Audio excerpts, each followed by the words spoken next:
so that we You're all can good. see in the meeting. And Connor, would you introduce yourself a little bit? Tell us about you a little bit. Yeah, I'll do that, Mike. So, you're on, buddy. sounds good. Thanks, Mike. Thanks, Ed. Thanks, everybody. My name's Connor Dickey. Call sign Kilo Delta 9 Lima Sierra Victor. Born and raised in Decatur. And then went to school actually in Peoria at Bradley University. That's when I got my license back in 2018. Back at Bradley. And now down in St. Louis. So for work and stuff. So I'm down around here and I go operate various different places, or been was on the trip to Rotuma at 3D2Y, and now I've been to Saba as PJ6Y, and operate a lot of the time down at down with the Elair Contest Club and Ward Silver, and a lot of times down there. And so a lot of operate there because I'm just in a small apartment, still getting settled and have access to that. So, bunch of fun there. Don't you do something really cool for work? Yeah, well, I work at Boeing, but that's just I do a lot of cool. I do cool stuff, but that's that. He said Boeing. He just slid by that really quickly. Yeah, well, it's just so. But it's really good, Connor. Great to have good. you here. Thank you so much, buddy. Not a problem. I think I just got a message from Aaron. He had to drop off for a little bit, so we'll see if he pops back. I'll see if I can get an. If not, towards the end, you might. If you have some questions, since this is my second time, this was Aaron's first time. So if you have some additional questions for first time DXpeditioner, especially from the use side of things, you might be able to hold those off. If not, I can build a list and maybe get that back to the group or Reflector or something like that. But otherwise, I try to let this go back and forth. If you have questions in between for me, feel free to speak up. Be glad to answer them. Might tell you hit it a little bit later, but otherwise, big thing to start is a lot of you probably kind of heard something maybe on the prep side, the beginning side of pulling. How do you pull a youth DXpedition together? Sorry about that. Pull a youth DXpedition together like this from Greg Marco, W6IZT at W9DXCC. So basically, we had a bunch of local and remote operators beginning of October or middle of October down in Saba. Why we picked that, all that kind of stuff was towards the beginning at W9DXCC. So I'll kind of not handle that here, but if we get down a little bit further, feel free to we can get there. But the big thing ultimately at the end of the day is that Greg's vision is to just keep getting more young operators into DXpeditioning, like myself.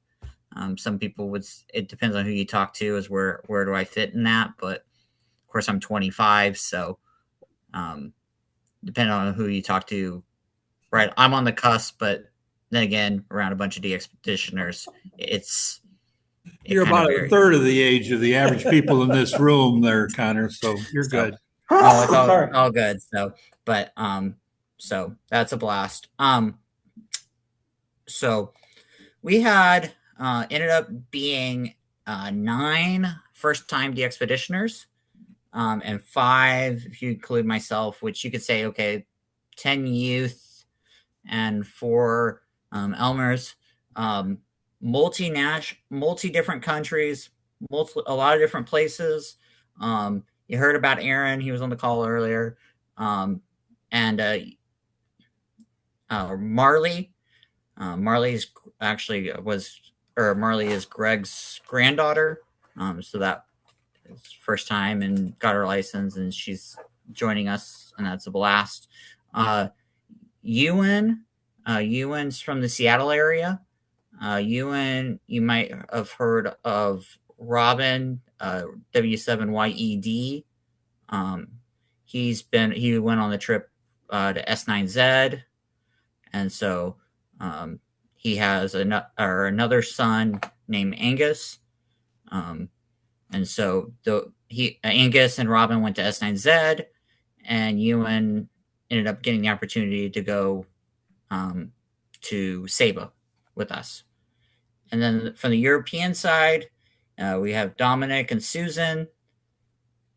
They kind of know, or it ended up starting off with Vincent. Vincent knew Susan. Susan knew Dominic. And so that kind of grew the whole story there of growing team. And then the other three people were from the remote team from Rotuma. So kind of grows the group there. And then we had myself, Greg, Robin, Glenn Johnson, W0GJ, and Jeff, NM1Y. That was kind of the whole on-island team that grew together, or that kind of grew over time and helped make this trip a reality between the 5 of us plus the 9 youth operators from the on-island side. And then we also had a bunch of different people from the off-island side that did a lot of the remote operations. We ended up having 3 stations local, 2 stations remote. And so we had a lot of different operators. That was mostly run by Case, W0AAE, along with Steve Marlowe and Mark, and a bunch of other people that have been around that help out from the remote side, being available, helping youth understand how to operate the station, operate everything, being available with all that stuff. So a lot of the familiar with the remote side of things that are being available and helping being configured. So you had a lot of also youth operators. That was the whole point. So a bunch of youth operators help out on the remote side of things. So as we said, we had a bunch of everybody from a lot around the world. So you ended up everybody flew from the U.S. Glenn had a little bit of a different schedule due to availability, but everybody else flew into either. So me and Aaron and Marley and Greg ended up meeting in Charlotte with the most of the gear, as you'll see a little bit later. And then Robin and Ewan ended up flying from Seattle out to Miami, and then we caught up with them in Miami. And so most of the U.S. team flew from Miami to St. Martin, and then the Europeans all kind of caught up together in Amsterdam. And then took the direct flight from Amsterdam to St. Martin. So you have kind of a wide variety of everybody kind of catching up together. And so here what you can see is that you got the Europeans, you got George and Amelia and Susan Dominic, and a lot of the Europeans, and you can see Robin and Ewan there getting on the way from Seattle. So it's kind of everybody's getting prepped, and it was multiple hours type things. Robin and Ewan ended up taking a red-eye flight. Me and Aaron flew in the day before so that we could be on the early flight out of Charlotte in the morning. So everybody's been put an extra day into travel trying to get everything there. So as you can see, we ended up once we got to St. Martin and through Charlotte and Miami, ended up getting to St. Martin. We have all this luggage. As you can see on the right-hand side, the luggage came through by all of us, all the U.S. folks joining in St. Martin. So you can see on the top right there, there's a bunch of all that luggage. That's all the luggage we had, all of our personal gear, all that stuff's there. Having to hop from St. Martin to Saba. For the U.S. folks, we ended up, due to all the luggage constraints and all the luggage, ended up being more economical for the 6 of us, and ended up being Glenn's to 7. Taking a charter with all the luggage from Saba, or from St. Martin to Saba, and Saba back to St. Martin. And so we got through all the luggage there, got that all on the plane, got that all there. You can see us on the from the St. Martin side. You can see us on that bottom center on the bus to get over to the plane. As you can kind of see, we all ended up, it was our first time catching up with everybody in St. Martin. So all the Europeans, as we said, they flew together. We also got to meet them first in St. Martin, which is kind of nice. Everybody's still trying to get travel. They had a really long flight, right? So we're all catching up. Their their clocks are not quite shifted yet because it's a few hours for them difference, and so they're getting settled. And ended up getting tired, or we got really tired towards the end of getting to Saba. So as you can see, Saba is relatively small. It's the world's smallest commercial runway. It is 1,000 feet long. So pilots have to have specific endorsements that they have to maintain to fly regularly commercially to Saba. And so you can see here we're loading on the plane at St. Martin. And this is now when we landed. We got all the U.S. folks kind of got all their gear and getting settled, and took a group shot of all of us that were on the plane or landed in St. Martin, or landing on Saba. And once we get the landing on Saba, it's all the standard. You got to get the luggage to the locations and all personnel. So we'll talk more about personnel here, transportation here a little bit later. But the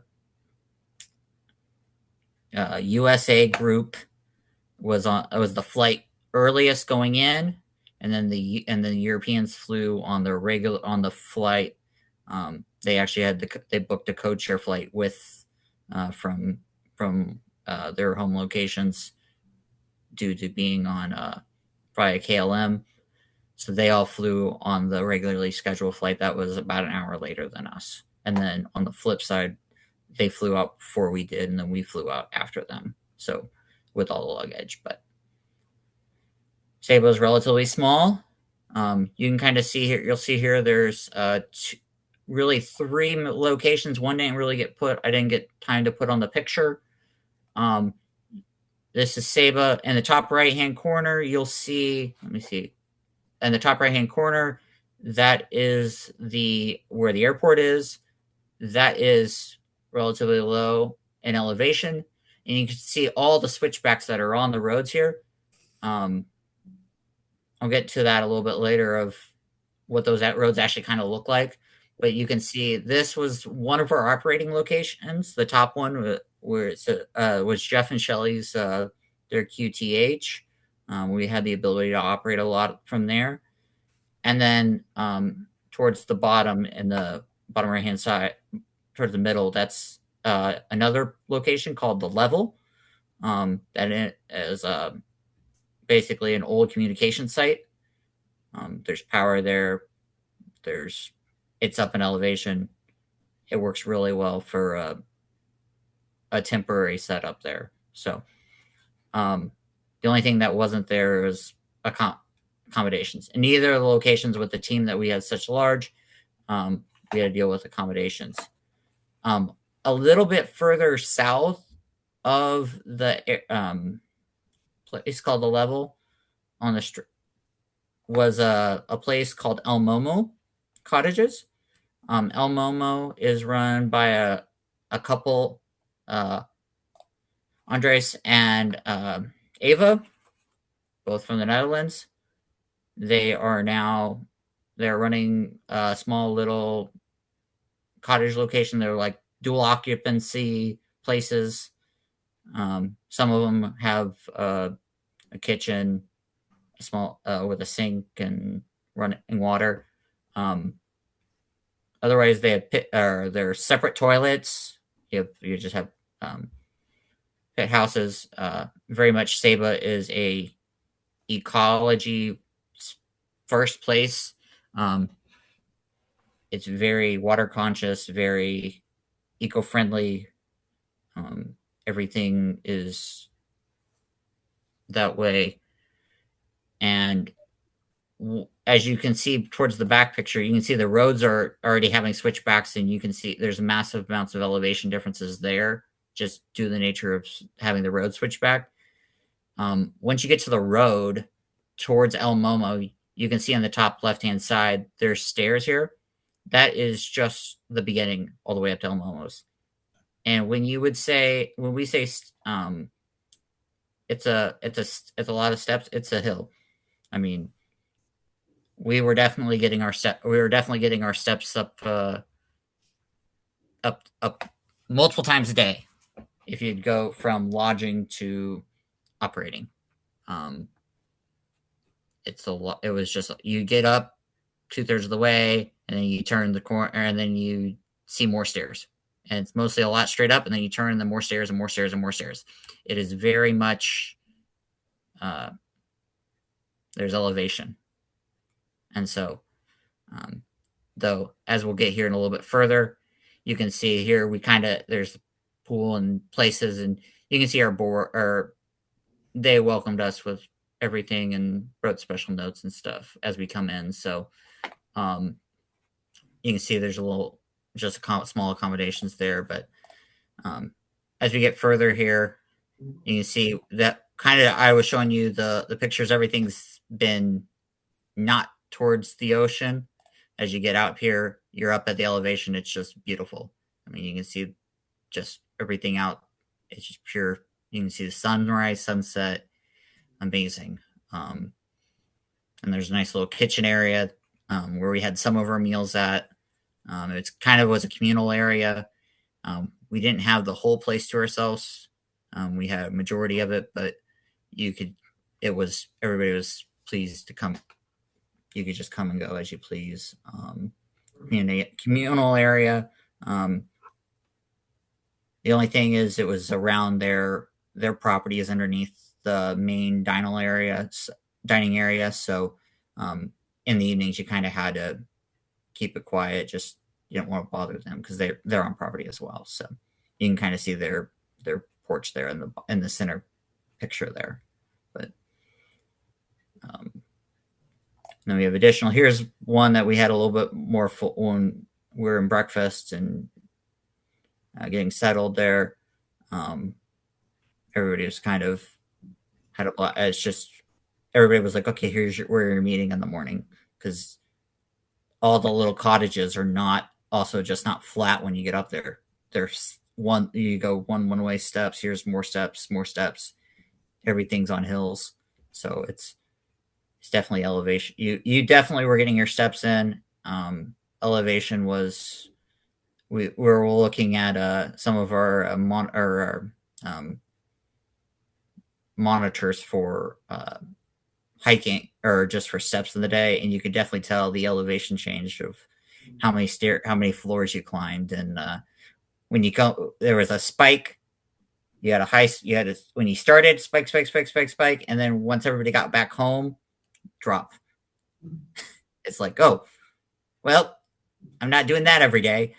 So, the deal is you could get very used to it. And here on the picture on the right is us actually as a group leaving I think this was the first day we were leaving. We took pictures, but you can just see this is just down, and that goes all the way down to the road where we were, or down to the area that we were at.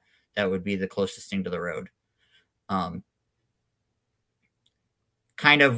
There's one main piece of actual road or main road that's through the island. That actual road is called, quote, the road, end quote. There is no it's just the road. Everybody knows it as the road because if you kind of go back to the group shot, you can zigzag all the way up here, and then you work your way here, and then down and through all the way through here. Or I know you probably can't see my cursor, but the main zigzag up close to where Jeff's location was, and then between Jeff and the big town and close to the southeast side of the picture, and then all the way across to the southwest side. There's that road. There's a road that goes all the way through there, and so that is what they call the road. Really, you have 3 or 4 different towns. You have Zion's Hills, which is the first area that's up at the top, or if you work from your airport all the way up, and then towards where we were, that's the city there is windward side. That's kind of like the touristy town. for people that come in all the time or come in from, say, St. Martin on travel for once a day or whatever. Most of them come into Windward Side. And then if you go to the other city that's towards the southwest side is called the Bottom. And so you kind of got three major populations, but everybody's was friendly. You didn't have any issues. The only thing is food comes in once a week.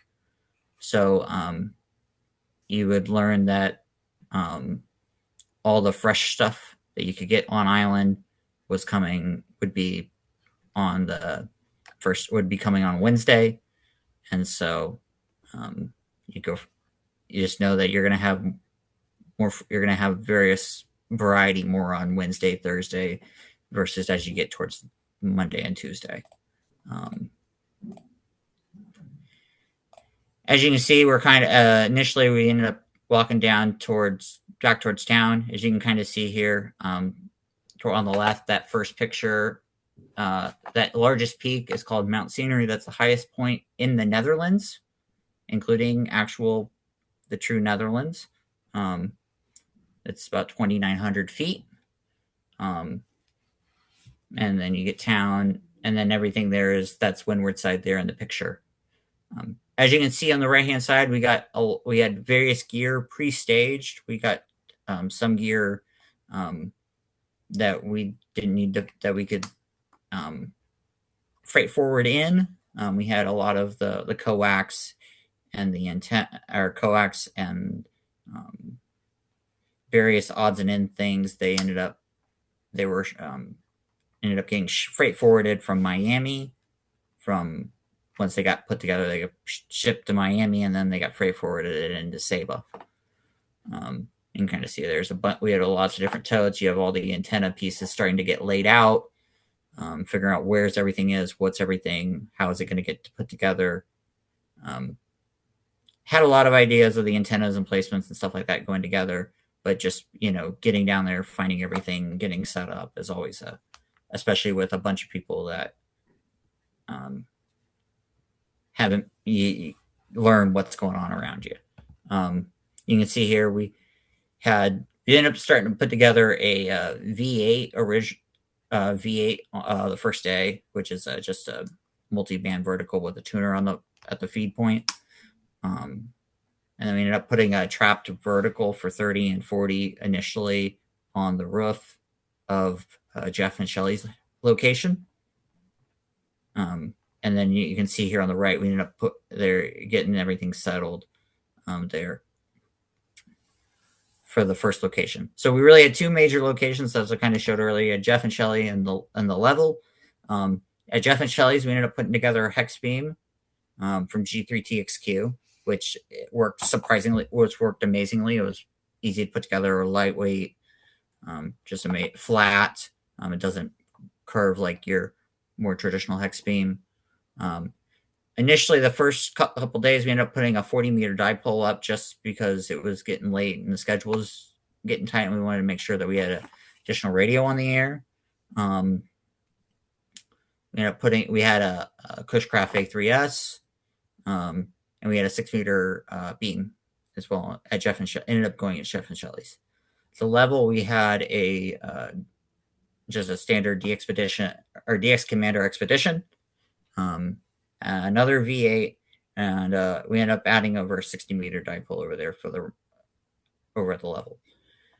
Initially, we were thinking that we would put the Jeff and Shelly. At Jeff and Shelly's, we'd have two local operators, and then we'd have the ability to have one of the third station at Jeff and Shelly's to be remote. And at the level, we'd have one remote and one local station. We'll get to how that modified as we get a little bit further here. But here you can see the Cushcraft getting put together. You can see Vince and Dominic. They did a lot of work with this antenna. Don't ask me how many times they brought it up and put it back down. Cleaning it, just doing all this, or maintaining it, just figuring everything out from the salt water. I will tell you, They are very much pros at this antenna by now. So if somebody in Germany or the Netherlands needs some help with that antenna, they're more than welcome. They'll probably be able to help out a lot. That was there. That's been the antenna that's been used at Jeff and Shelley's previously when they've done previous things at Saba. You can see here. Here's the hex beam. As I said, it was relatively flat. You can just see it there. Otherwise, it's relatively your standard hex beam. It's able to get put up and not a problem. Everything was colored, or everything got color coded prior to it when it was pre-staged in Georgia with Greg.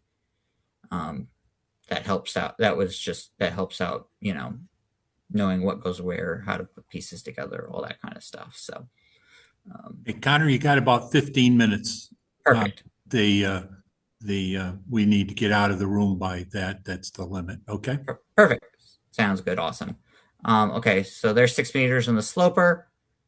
Kind of setting up the DX commander there on the level. The level was not. It was just a road or a dirt road or dirt pathway all the way up. So not the easiest to get all the way up there, but you'd easily not a problem walking up there all the time. So in the evening, we ended up having our first kind of team dinner with everybody together here, catching together before all the schedule gets going relatively going back and forth. So operating's there, kind of from my perspective. Of course, I operated a DXpedition before, so I was aware of what the kind of that first initial operating was going to be like. As we got settled, it rocked and rolled. The deal is everybody was cautious, like, I don't want to get on the radio. And then they're like, sure, I'll get on the radio. And then, but it's the standard ham radio operator. 15 minutes in the chair, they're set for a couple hours, So that was a blast. You can see Dominic there getting started while I was there. And then Amelia having fun on phone. You can see the level inside. There's Robin, Ewan, and Aaron, and Vincent there showing off the radio originally there at the level. Transportation was kind of fun. You'll see here there's the road all the way from El Momo to Jeff and Shelley's here. You can just see the roads are really narrow and everything. We had 2 little cars. You can see the one car on the left-hand side there, and then the picture in the back. So with both of those cars, but you can just see it's all up and down all hills, and it's very windy, very narrow. Everything's just no space for third wheel. Sometimes it's not even space for 2 cars to go side by side. So he just kept up with all that. So just a blast. Operating schedule kind of is always a thing you had to learn out and get tweaked with, but yeah. So, but we had multiple tweaks to the schedule. We originally had the schedule put together, doing various different schedules, but then as the team gets together and everything kind of worked out, we figured out that we really needed we ended up putting all of the operators at one location and let the remote operators go to the other location. So we had all the on-island team operations at Jeff and Shelley's, and we ended up having all of the remote operators at the level, which from operating perspective help just logistically and a bunch of other pieces. So we ended up really 4 phases here: breakfast, after lunch, evening, and then you had the late shift. You work 2 shifts. If you work the morning shift, you work the early bird shift the next day. And once you did that, then you got the whole day off. So it allowed people to go sightsee, go various different things. And so you can see here more operating various different places. It's their first, they're having fun operating. So I'm trying to think of what else, but more operating. Some people might remember Hurricane Melissa, and that went through Jamaica. We kind of got the back end, the tail originally before it kind of developed. So that was like the first couple days, and so it wasn't really the best of operating, but we ended up pushing through and had a blast with that. And once that happened, then we really didn't have any issues from a weather perspective operating. Greg kind of showed a propagation chart earlier, but this was one of those things that are helpful to show up that said, okay, this is where it's going to be open. How well is it going to be open? Is there going to be a long path opening, et cetera, that you might need to look for? So that was just one of those things that are helpful to look for while you're on the team or while you're there. So we had a lot of people did a lot of different exploration while on Saba. We had various operating, or they went to various different locations around the island. They went tide pools. They went up to Mount Scenery. They did a bunch of different places. But one thing they kind of did that was fun for a lot of the younger operator, as somebody mentioned, who did a lot of POTA, is doing a lot or hunting a lot of POTA. Well, ultimately, while we were there, Robin helped coordinate and did a little group activation there with at Mount Scenery Park. Ended up the park being not activated yet, so a lot of the youth operator had a blast there at operating, doing a small activation there at in Mount Scenery. While we were there, we were at CQ Worldwide, so we had a bunch of operating there. We did around the clock there, 48 hours there. Had a blast with CQ Worldwide. Everybody participated, which was a blast, and you can see there on the right hand side, everybody's around them waiting for this was towards the end of the contest. Everybody's trying to figure out what's going on. You could definitely hear them wanting to make every QSO they could. So at the end, did a bunch of QSOs for Worldwide Sideband, had fun, ended up doing a blast out of PJ6 there. So otherwise we did a bunch of so we did about 8,500 Qs, 8,600 Qs from sideband, and a total we did about 56,000 Qs. About 40% of that was done by the remote operators, mostly FT8, and then we did a lot of the focused on the sideband and the small CW Qs. Big thing was 10% of that was from Asia, so that helps, but a lot of them, because Asia, it's from that place of the world, it's hard for them to work Asia. So we got a little bit of a good run on 80 one night, and so that helped a lot of people. That made a lot of the Japanese happy there. Various other things that we did, that the group did. When during the downtime, you have a lot. You just standard when you get a bunch of people together, have fun. Did various things. One thing that I kind of note in the center there is that the team took a lot of initiative between everybody. Everybody kind of stepped up where they needed to. Everybody was working parts during the trip, beginning, planning. Amelia ended up making all the picture cards for everybody with name badges, so that everybody had reminders for everybody else that was around there. So that was just a nice little keepsake thing there as we go. And we had everybody together, group shot towards the end. We all had a nice dinner. There's the gentry, so Paul can have his picture. On the way out, you can see a lot of pictures here. Just loading various beautiful pictures on the plane out. All the luggage and just hauling that all back to the States.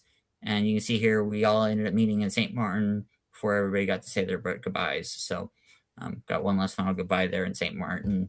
And then we ended up loading the luggage back in Charlotte and got it back in the back to be able to get that back located back to Georgia, most of the gear back to Georgia. So bunch of sponsors, everybody. I know you guys helped out, and every little piece and a bunch of individuals helped out, which is a thank you. A lot of these trips do not happen without each and every individual's contribution. It's just appreciated to pull these off, especially when you're dealing with a group that's has a little bit of sometimes financial constraints in pulling the trip together. So this is pretty much it. See if I can give people a little bit extra time to questions. I don't know how much more I got, but I have a question. Yeah, Paul, what's up? Hi there. So first of all, thank you very much for taking the time to share with us your experience on this trip. I believe I should be in the log at least once. Um, I'm wondering what you can share with us, maybe referencing this experience, but more generally, we hear about how younger people have a lot more activities and interests and things competing for them, and ham radio is just not making the cut. Um, what is it, do you think, or what are the aspects that we can emphasize or that we can communicate to help continue getting younger people involved in the hobby?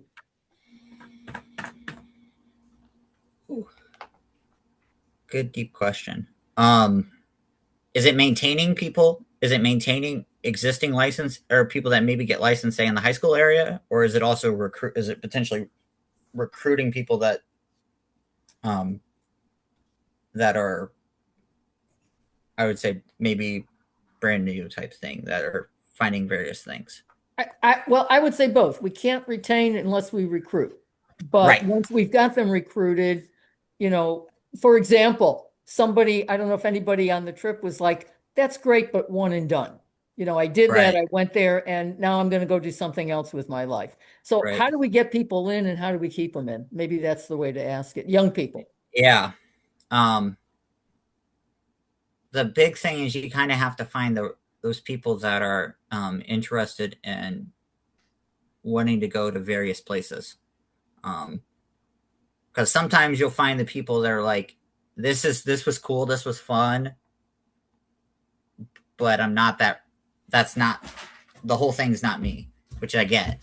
But otherwise, it's just the people that are available and that are interested in it, or make sure that the opportunities are right. Make sure they have the ability to have the opportunities. Um, I know that Greg's kind of been pushing to potentially do another or potentially do 2 trips or more trips, and allow the ability for others to have the opportunity to do something, to go on a trip like this. And he's got a bucket in the queue that he's seen already from doing all these remote operations and everything, that are ability to keep it or have it move along. The big thing is in general hams retaining. I have seen that it's it kind of just depends on where it fits, right? You kind of go in that ebbs and flows of like, when do I want, or is this part of what I do regularly? And it just has to get the group, have to get the the group of people that they regularly do it with. I'm like, a lot of the times you'll get people from college, they'll catch up and they'll do this event, they'll enjoy radio, and then sometimes it feels like they'll go their separate ways and go into work and go do career stuff, and it just sometimes they just need to make sure that this exists wherever they're at. One thing that we always say, the two biggest hassles for DXpeditioning specifically is for youth operators: money and time. Money is something that we can get. There's a lot of resources and ability to do that, but the second one's time. And the deal is, I've learned from the European side of things, Europe's way better at, especially for early career, work-life balance. And so I've seen a lot of the times that, like, I'm fortunate enough to have multiple weeks of vacation off, on top of, or so that I can ability to have access to go on a trip like this, 3-4 weeks vacation, so that you have a little bit to do for sick time and everything else. But in Europe, it's kind of a lot of times I feel like it's just, hey, we can go do this. And so it kind of depends on that group for me. That's the hard thing for me to see, is to actively do this on a U.S. side on something that's, say it's something besides just a standard or your small contest DXpedition that's maybe a week, to do something more of a bigger trip, have people something like even a top 100 or max or anything. Connor, it sounds like that with the group that you had on island and the number of remote people, that you had a really good, young crowd involved in this. So what are you, about 35 people maybe? Something like that, with including remote operators. Yeah. And so that, made a big difference. And I'll add to that, in the meantime, while that's happening, you had a group in Curacao at PJ2T that did a full multi effort there. You had a group that was at the British Virgin Islands as doing a small multi-single there. I mean, there's a lot of youth that's already pieces going together. You have the group that did Guyana and Marshall, and they're going to go to Bangladesh in 26. Like, there's stuff going around. It's just how you got to be aware of it, and potentially, if you're looking for it, you'll find it. But in addition to help, it's just the opportunities need to grow, or the opportunities are kind of needing to grow a little bit. So, Connor, thank you so much for being here. We're at the end of our time here. If anybody, here, I know people are there. I'll send Ed a link to the presentation. My standard, I feel like everybody's learned at my WDXCC presentations. If you're there, you want the link, great. Otherwise, if you don't need it, I will, or if you, I'll send that, make sure Ed gets the presentation. Thank you. For that. And if anybody has any other questions, feel free to email me. I'm good. Sometimes it might take a little bit of a longer response for me, but we'll do the work and everything else, but we'll make it, I'll make sure I'll get it back to a response for everybody. So very, very good. Well, thank you all once again. Thank you so much for being here. And we did record this, so it'll be up on our website, so that if somebody wants to go back and look at and find the link and stuff, that would be great as well. Perfect. Thank you so much for joining us tonight. Appreciate it. And sorry we didn't get some time for Aaron, but we'll see you at certainly at one of the conventions or something. You're around, right? Oh yeah. Yep. I'll be at Winterfest here in St. Louis here a couple weeks from now, and then of course I'm standard Dayton. Orlando's kind of tough for me a little bit, and then Huntsville depends type thing. So all right, but we'll definitely be back up. So all right, thanks so much, buddy. Appreciate it. Thank you, Connor. Thanks everybody. Take care. Take care. Good night, everybody.